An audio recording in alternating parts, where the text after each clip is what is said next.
All right, everybody. We are here right now, live on Mother's Day 2020.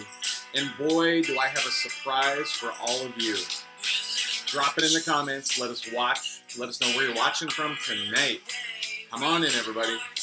Don't forget to share this out. Let's get it out there. As you guys get in here, start watching, share it out. You can get in to win some Zone Pro snow goggles from Fly Racing. Just watch the show, share the show, follow Fly Racing both on Facebook and Instagram. And right now, David Wagner's here watching right now. And I'm telling you, David, you are going to be impressed. I have got the most premier, the most elite guest that I have ever had on Jon Ferrian Live, ever before. This is the holy grail of Jon Ferrian Live guests. Finally, right here, right now, live. Who's sharing this out? You guys got the show. We got Brian Thebalds here from Massachusetts, staying up late, watching Jon Ferrian Live all the way from the East Coast. Tia Smith, thanks for tuning in. You guys, be sure to share this out. Todd Kramer from Soul Sledders is here. Guys, let's get this shared out because we have got the best guest I've ever had on this show, ever. You guys, I'm going to turn this off. Again, don't forget, Zone Pro snow goggles are available to you by just watching the show, share the show, follow Fly Racing on Facebook and Instagram, and get there going. So we have a very, very special episode. It is Mother's Day 2021, and I could not think of a better guest than the one. Are you guys ready for this? The one, the only. Who is it? Who's the mystery guest? Who is it? Anybody in there? Knock, knock. Anybody home? Let's take that helmet off and unveil who our secret guest is tonight, everybody. Oh my gosh, it is Edythe Ferrian. For all of you guys and gals who've been watching this show forever, I finally convinced Edythe Ferrian to join us live right here, right now on Jon Ferrian Live. Edythe, welcome to the show. Should we just get it out of the way now? What do I do with my hands? You guys, Edythe is camera shy. She's nervous. She's always late. But you know what? We were driving home. Here's the thing, guys, is I've been, as you guys know, this last week, I made a surprise trip all the way to Minnesota, and I surprised my parents. I got to drive a car out there, deliver it for a friend, got to hang out with my parents. I missed Edythe all week long. You got there? You got there? Yeah. Can you see in the camera? Helmet hair, guys. Helmet hair. It's a real thing. It's a problem. It's a problem. So, but anyway, so I've been gone all week, and I just got home literally this morning. I flew in. I've been up since 2:30 a.m. Pacific time. 4:30 a.m. I woke up, got on an early flight, flew back home, and then Edythe and I, what did we do? We went jeeping today. So you guys this is rocking one of Edythe's Mother's Day presents that I ordered while I was gone, and it was delivered while I was out. So, Edythe, you liking your new Mother's Day present? Yes, very much. Yes. And then how did we spend Mother's Day today? Tell everybody. We went jeeping. We went jeeping. There'll be videos. Yeah, there'll be pictures. There'll be videos. But there's some bumping and grinding and stuff going on. We got, steel grinding under the rocks. Edythe, she's like, what's going on? But guys, we actually, very seriously, we have a special episode for you tonight here with Edythe on. We were brainstorming on our drive home. We had about an hour and a half drive home from the ORV park that we were at. And we decided together, man, we could do an episode for the ladies, right? It's Mother's Day today. And we thought, let's have Edythe share some of her personal experiences with products and different things that she's had over this last season. As you guys know, she's been, elevating her riding over the last several years, and this year was a big year for her. It was your most rides ever, right? Yes. So last year, a year ago, was previously your most rides ever. And how many rides was that? Do you remember? 21, 22, somewhere in there? Like that, yeah. Yeah, so talk nice and loud so they can hear you, of course. Something like 21, 22. Yeah, so in the low 20s. And so where do you feel you're at so far? And I don't think we're completely done yet, but how many rides do you have in this year now? I think it's 33. So 33 rides this year. You guys, there's a lot of everyday average mountain riders out there that are lucky to get in a dozen rides for the season, maybe 20. And Edythe has been shredding this season, having an amazing season. So again, thank you guys for sharing this out. We're going to cover some of the things that Edythe has really enjoyed about this last season, both from an experience standpoint as well as for Mother's Day. So If obviously it's Mother's Day today, you can get your wife or your significant other or the woman in your life something maybe after Mother's Day, post Mother's Day gift, or start thinking for next Mother's Day, maybe for Christmas. But whatever it is, we got a lot of things going on. So, Edythe, I know you and I got together. We made a list of things that you've been working on here too. And do you want to? Anything you want to share with the guests first? Do you want to give them a little shout out, a little hi? Happy Mother's Day, everybody. Happy Mother's Day. Happy Mother's Day. And so what has been the products? I guess we got some things over here on the side here, but we've got some products that you've been using this year. Do you want to go in the order here, or what order do you want to go in? You pick them and let's cover them, and we'll talk about it a little bit. What do you want to cover first? So I guess we can go favorite. Let's go favorite. Favorite? Okay. Yes. So right now, guys, tune in. This is Edythe's favorite product. Favorite product that she uses for snowmobiling that we've purchased or used or whatever. So what is it, Edythe? It would be the adjustable brake lever. The adjustable brake lever. So we have bought for our snowmobiles, all three of our snowmobiles, we have 3 skidoos, and all 3 of those skidoos have a adjustable skins brake lever. And this year we ordered one for Edythe's sled that has a heated brake lever on there. So Edythe, tell everybody who's watching what it is about the skins brake lever versus the stock skidoo brake lever on your Skidoo 850 that you enjoy. So yep. So basically, it adjusts on the fly. Yeah. You can adjust it if Jon jumps on and wants to ride. He can adjust it so that it expands it out for his fingers. Yep. And then you can adjust it so that it's smaller for my fingers, and so it makes riding and having control a lot easier because you're able to reach the brake lever. Okay, so the adjustability for, as you guys can see, put your hand up, Edythe, different size hands, right? So my big sausage fingers over here, when I'm on there, I've got to adjust it out a little bit because, your goal when you have that skins brake lever is when you grab the brake lever, you want it to be close so that you're not having to reach for it. It's a very comfortable position. I always put it when I'm standing in a little bit of a down position. So from your handlebars, it's going to come down a little bit. And then you can adjust it so that when you grab it with 1 or 2 fingers, as you squeeze it, it should just almost barely touch the other knuckles that are on your hand there. And so we can adjust it specifically for Edythe and specifically for me. And so Edythe, why is that so important? I mean, are you now riding with your hand on your brake lever most of the time now, like we've been talking about? Yes. So talk about that and what that means and why that's important for you now. So I ride now because I have the availability with my finger on the brake all the time, or hovering, not actually on the brake, but all the time. And it just makes the control better. Yeah, so a lot easier to control the brake. And as you're riding, you can keep in the throttle, you can grab the brake and slow yourself down a little bit, or it's just right there and ready when you need it. As you guys all know, with backcountry snowmobiling, it makes a big difference in, having your finger right there ready to go on the brake. So, all right, guys, so we got more products we're going to go through tonight. Don't forget to share this out. So anybody who's watching, we got 17 live guests now.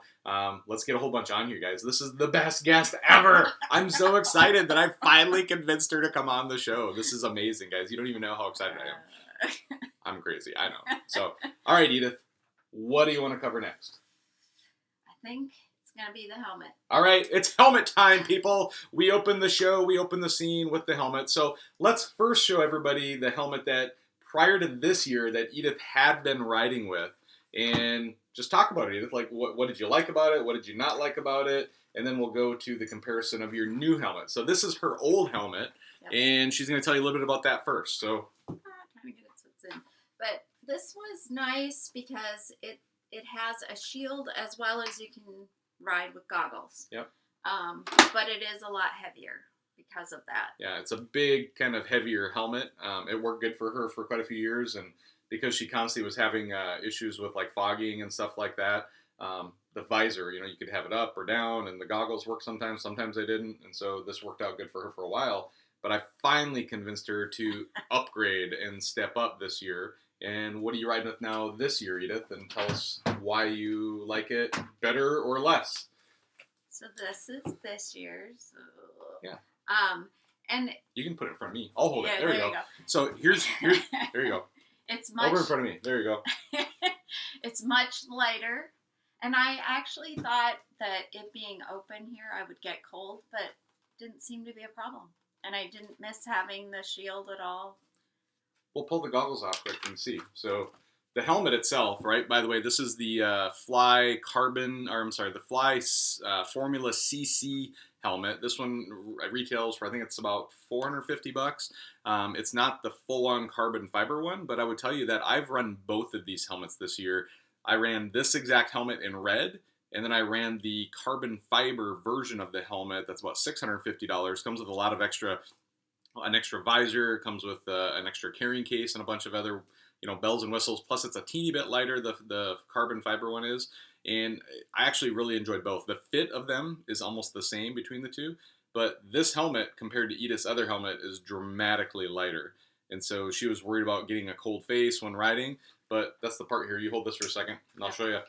So the Fly goggles, these are actually the goggles that we're giving away tonight on the show. So if you share the show out, these are the Zone Pro goggles, and they've got a nose guard built in right here.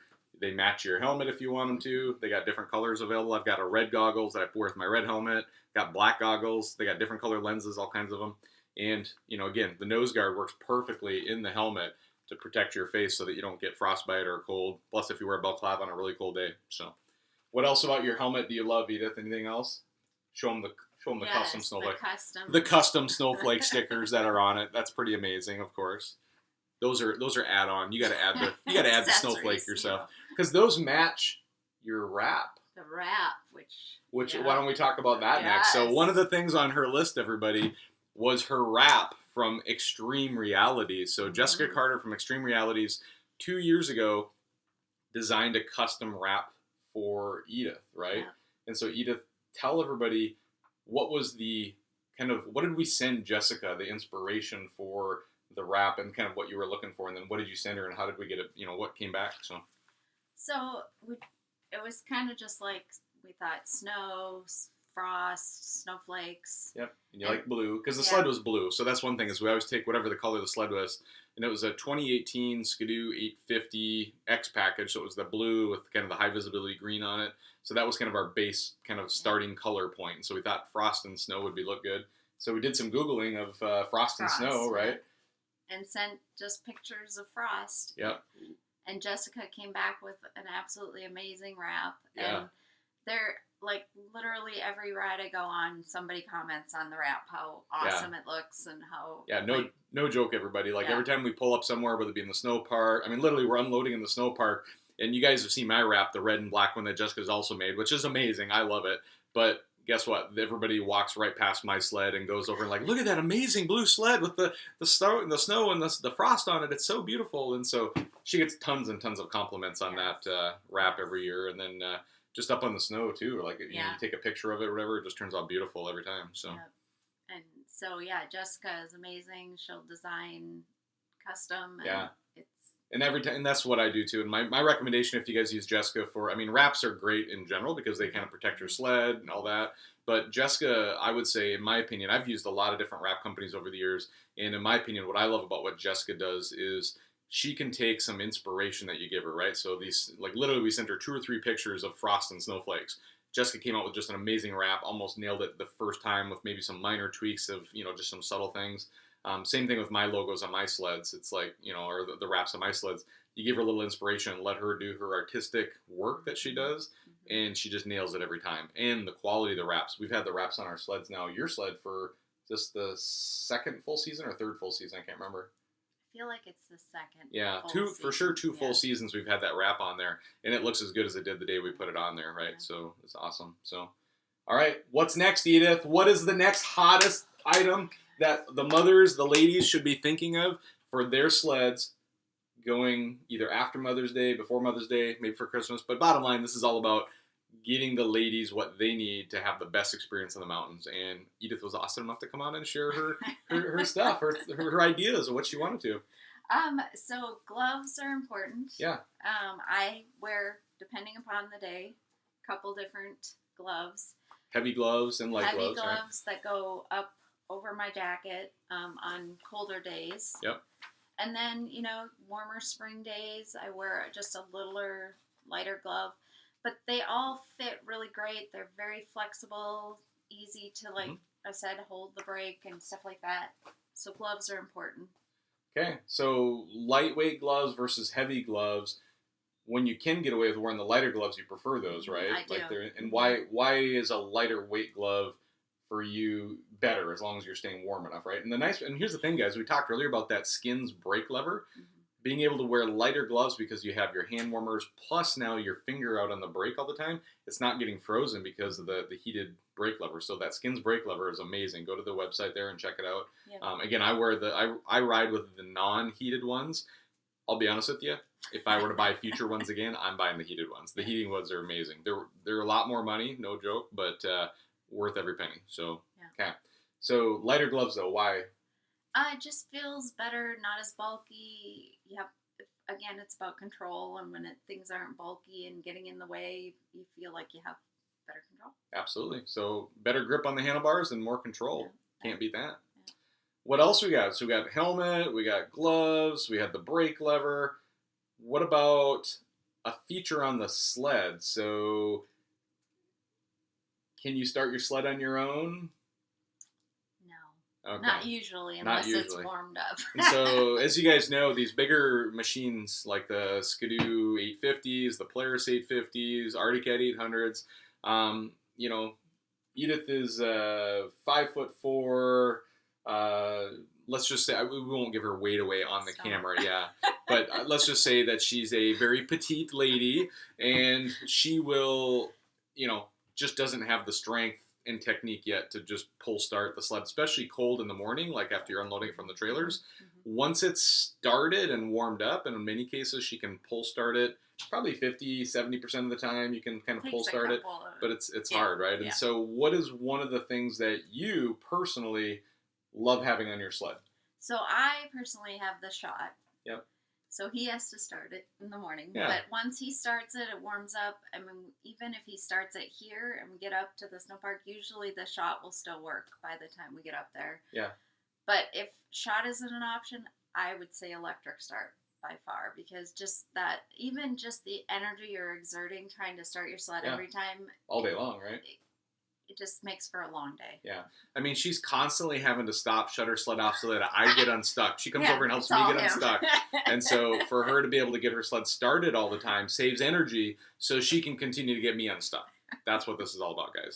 So in all seriousness, I actually have shot on all of my sleds, and I'm at the point where I wouldn't go without it. So electric start is an amazing option as well. And for somebody who literally is solo on their sleds and struggles to start their sled in general, and you don't have someone to help you at all, electric start's probably the best choice. But with the shot start on the Skidoos, you can literally one pull in the morning, fire it up, get it warmed up.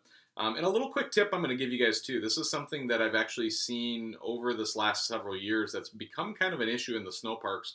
And a quick tip I'll share with you guys. When I fire up the sled, back it off either the sled deck or out of the trailer, I actually let the sled sit and warm up and idle and get up to operating temperature. If you got the thermostat on there, usually at least 100, 110 degrees, I try to get it up to before I shut it off. One thing with the Skidoos, I'll tell you, is they have an automatic shut off, right? Like the machines will sit and idle for I think about 15 minutes, and then they'll just automatically shut down on their own, and they won't overheat. So great feature on that. But if I'm thinking about it and I'm close by, I'll go over and I'll shut the machines off when they get up to operating temperature. Again, it's better on the engine. It just seems to run better. And the other thing I've seen is the people who don't do that tend to have more issues with spark plugs fouling. Skidoo E-Techs are pretty amazing. They rarely ever will. I mean, I literally, because of the way I operate my machine and the way I start it and warm it up, I have yet to ever change an E-Tech spark plug in any of my sleds. And I've had them since 2009, and I've run some of those machines as high as 6,000 miles and had zero issues with spark plugs.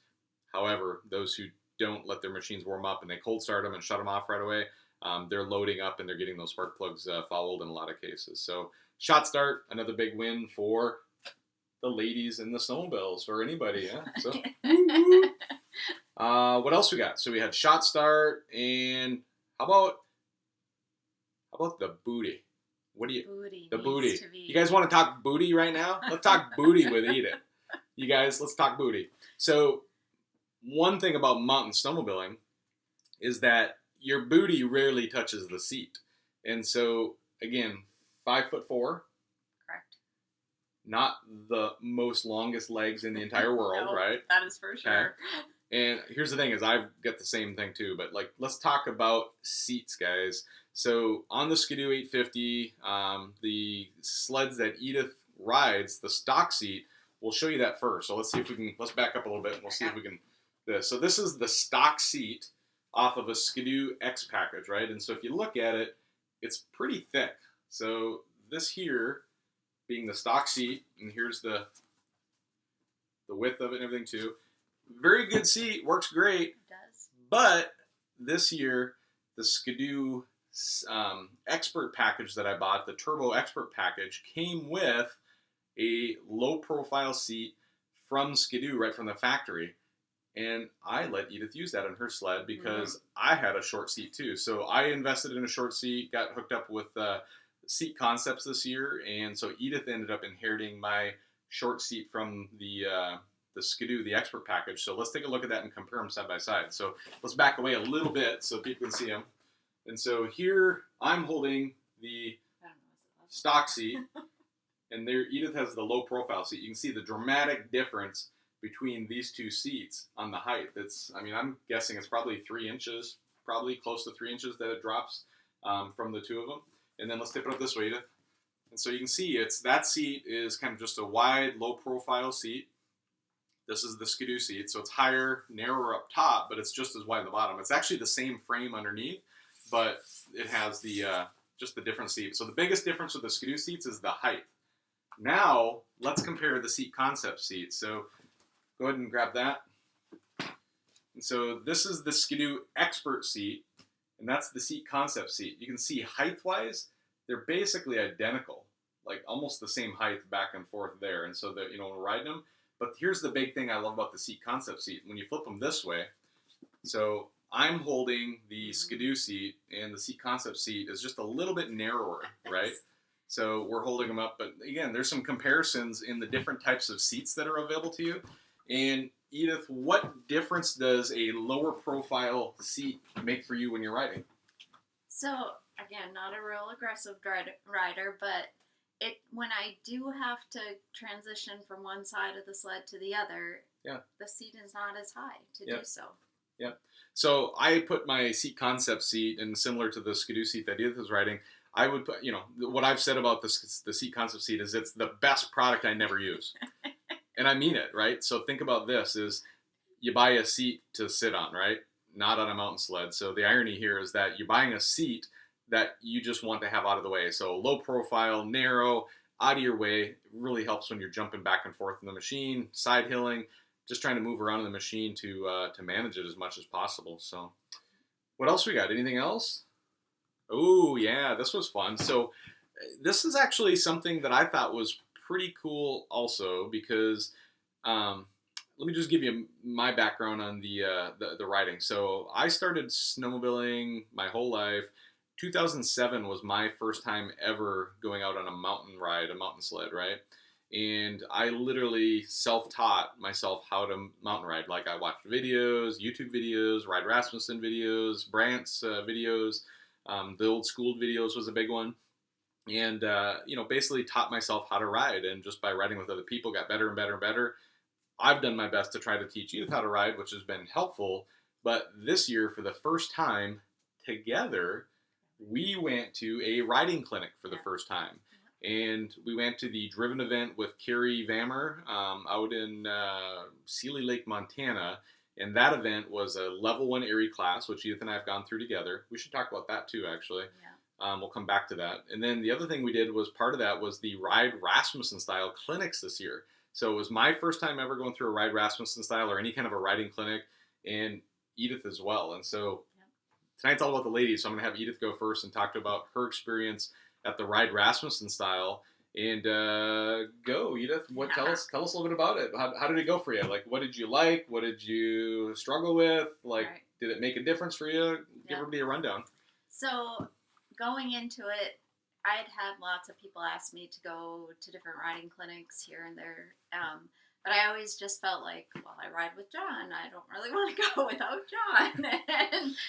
And so this was an opportunity to go to one together and, feel comfortable because he's my guy. I feel comfortable with him. Yeah. And it was like he's very good at teaching. He's very good at, he's very patient, all of that. I teach lots of people how to ride.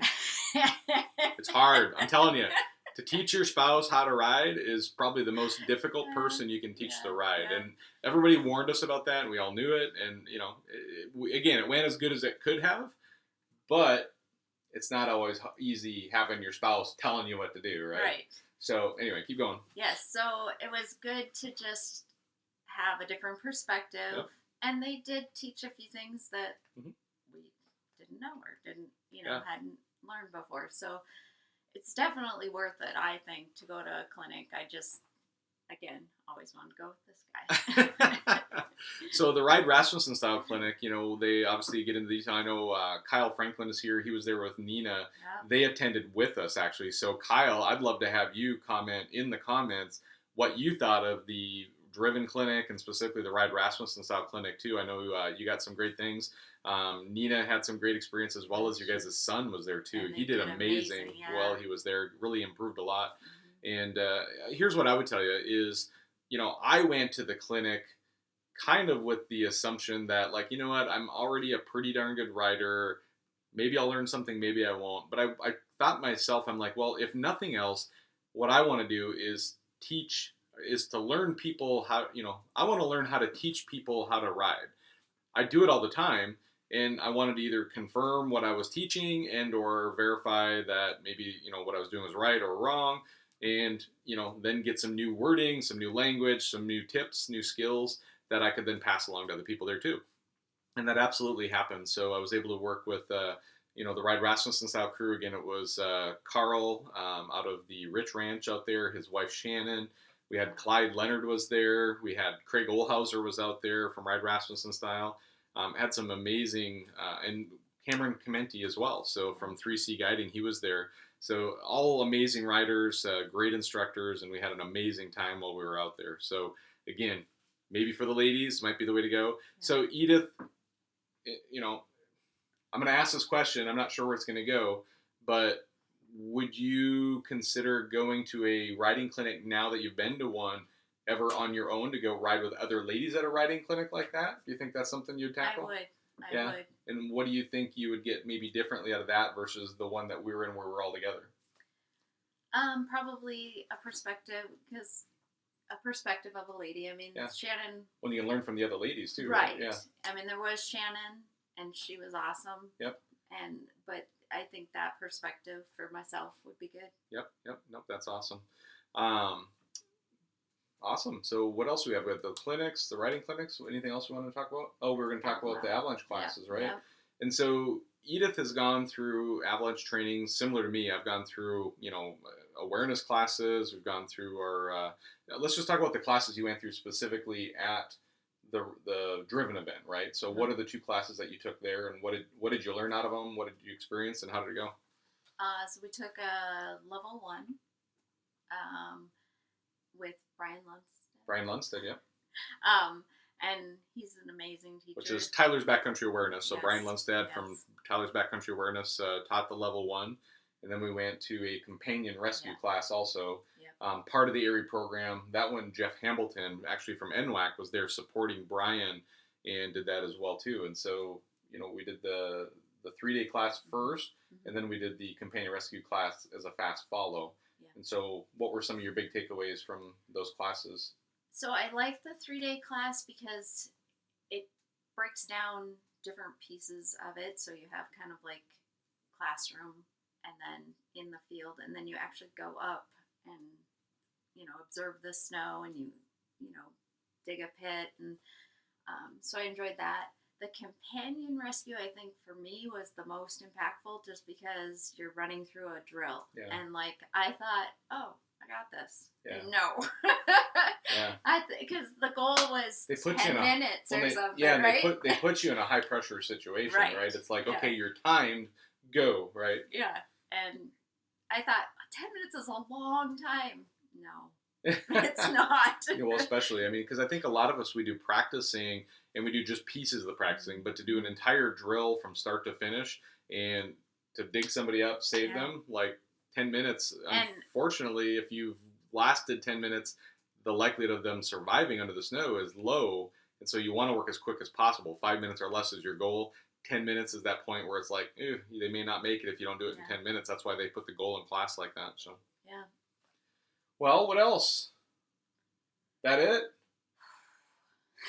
That's a lot. That's a lot. That's a lot. So, you guys have any questions for Edythe as we get ready to wrap up here? Let us know if you have any specific questions for Edythe that you want to know about, maybe what she rides, how she rides, what are some of the other things that she rides with, clothing and gear and all that kind of stuff.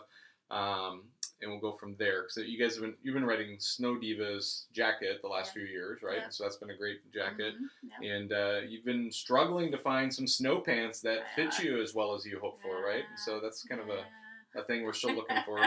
So, all right. Anything else, guys? What do we got? I got questions here. So Carl's reentry needs a little work. Thanks for the info. Yeah, Kyle, you're right. So when we were there, Carl from Crazies, or it's also from Ride Rasmussen's side, was one of the instructors. It was super epic deep snow. We had probably 4 or 5 feet of fresh powder in there, and he was riding a Skidoo Turbo similar to me, and literally jumping through the snow. He hit this little climb that he didn't know because it was kind of flat light. He couldn't see really how steep it was. He hit this hill and it just literally went straight up and came over backwards on top of him and buried him under a sled. We all had to rush over there and get him out. So thank goodness he was okay. But the snow being super soft definitely helped him too, because that sled landed right on his chest and almost got hurt. So Melissa Wagner wants to know, when are we going to ride? So Melissa Wagner, when are you coming up to Washington to ride with us? We almost were going to go. We thought about coming down to Sled Fest down in California the other weekend when you guys were out there. That looked like a blast. So we'd love to do that again in the future. Unfortunately, the timing of my trip to Minnesota and when that guy needed that car delivered ended up overlapping. I actually was somewhat considering coming down, but it didn't work out this year. But we'll keep it on our radar for next year. Hopefully that'll work out. But I'll actually just throw it out there as Melissa and David. I don't know if that's going to interfere with David's Iron Dog or not, but that first week of February, it probably does interfere. But we're probably, I think Nina and Kyle are coming out again too. We're going to plan on getting out to Sealy Lake again for another driven event. So we're going to do our level 2 this next year, avalanche class, as well as another Ride Rasmussen clinic, and we'll hopefully see a bunch of people out there. But yeah, it would be amazing to plan a trip where we can all ride together. I'd love that. That'd be amazing.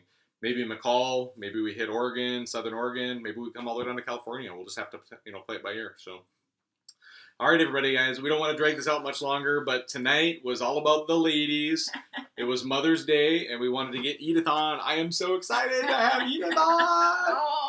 It's my favorite guest ever. So this was awesome, guys. I really hope you enjoy this, and please share it out. Give Edythe some love. Tell Edythe how much you love her in the comments. She's been so supportive, amazing. And like every Sunday night, I'm sitting in here doing this. And so to have her on here tonight with me, usually she's in the other room watching live what's going on. Tonight, she don't have to watch it because she lived it. She lived it. So, all right. So, yes, we are going to go again. Bend, Oregon. Awesome. So, who else we got? Love Carl and Shannon. Hey, we got there's a good idea. Actually, Linda Hill Batterton's on here too, and she just reminded us that we have the halfway backcountry ride in February. That might be something where we could all meet together for one ride together. So, yeah, Linda, feel free to drop details in the chat about that in the comments. So, it's in Southern Oregon, so that could work out for everybody. It'd be amazing. So, all right, Dennis, appreciate you watching too. God bless everybody, and live large, and happy Mother's Day. Have an amazing night. Bye. Edythe, bye. Bye. Bye.